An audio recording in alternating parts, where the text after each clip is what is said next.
शिवनेरीवर शुभ जन्मला राजांचा अधिपती, साऱ्या राजांचा अधिपती. दैवत छत्रपती नामचे दैवत छत्रपती, दैवत छत्रपती नामचे दैवत छत्रपती. नमस्कार, माझे नाव सिद्धेश भास्कर राक्षे, इयत्ता 4. माझ्या शाळेचे नाव जिल्हा परिषद प्राथमिक शाळा पानमाळ. सन्माननीय व्यासपीठ उपस्थित मान्यवर सर्वांना माझा नमस्कार. छत्रपती शिवाजी महाराजांना मानाचा मुजरा करून गड किल्ले संवर्धन याविषयी मी आज बोलणार आहे. मंगल देशा पवित्र देशा महाराष्ट्र देशा, मंगल देशा पवित्र देशा महाराष्ट्र देशा. राकट देशा कणखर देशा दगडांच्या देशा, राकट देशा कणखर देशा दगडांच्या देशा. प्रणाम घ्यावा माझा हे महाराष्ट्र देशा, प्रणाम घ्यावा माझा हे महाराष्ट्र देशा. राकट कणखर हे शब्द कानी पडताच डोळ्यांसमोर येतात महाराष्ट्र अनमोल किल्ले. छत्रपती शिवाजी महाराजांनी शून्यातून स्वराज्य निर्माण केले. ज्या गड किल्ल्यांच्या अंगावर स्वराज्य मिळाले, वाढले, त्याचा फक्त महाराष्ट्रच नाही तर संपूर्ण देशाला फायदा झालाय. या गड किल्ल्यांचे अनंत उपकार आपल्यावर आहेत. या गड किल्ल्यांचे संवर्धन फार आवश्यक आहे, कारण येणाऱ्या पिढीला आपला जाजो इतिहास काय या गड किल्ल्यांच्या माध्यमातूनच समजणार आहे.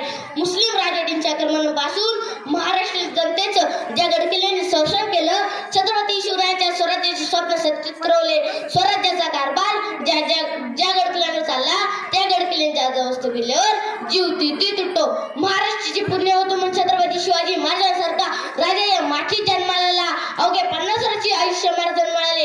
या कालावधीमध्ये 350 किल्ल्यांचे साम्राज्य मातीत उभे केले, म्हणजे महाराष्ट्राच्या भाळावरती अभिमानाने सांगावा असा इतिहास शिवरायांनी करून ठेवलाय.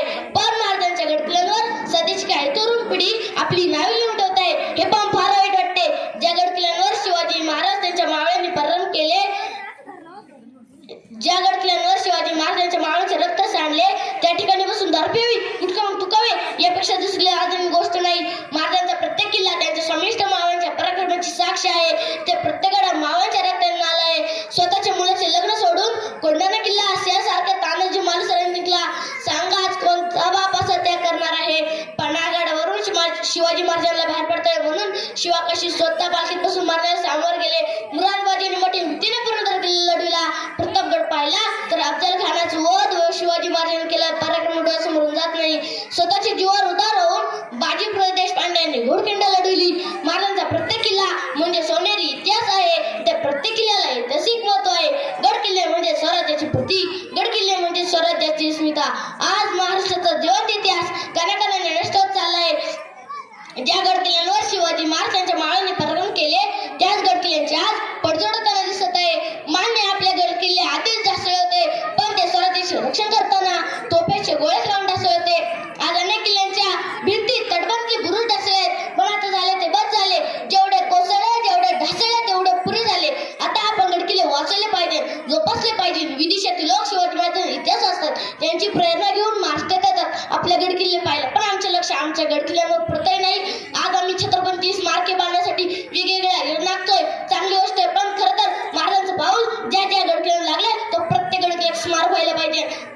गड किल्ले वाचले नाही तर येणाऱ्या पिढीला दाखवायला चिरस्तर नाही. गड किल्ले वाचणे ही काळाची गरज आहे. गड किल्ल्यांचे संवर्धन केलेच पाहिजे, नाहीतर खरंच रामायण घडलं होतं का असा प्रश्न विचारला, उद्या खरंच शिवाजी महाराज जन्माला होते का असा प्रश्न विचार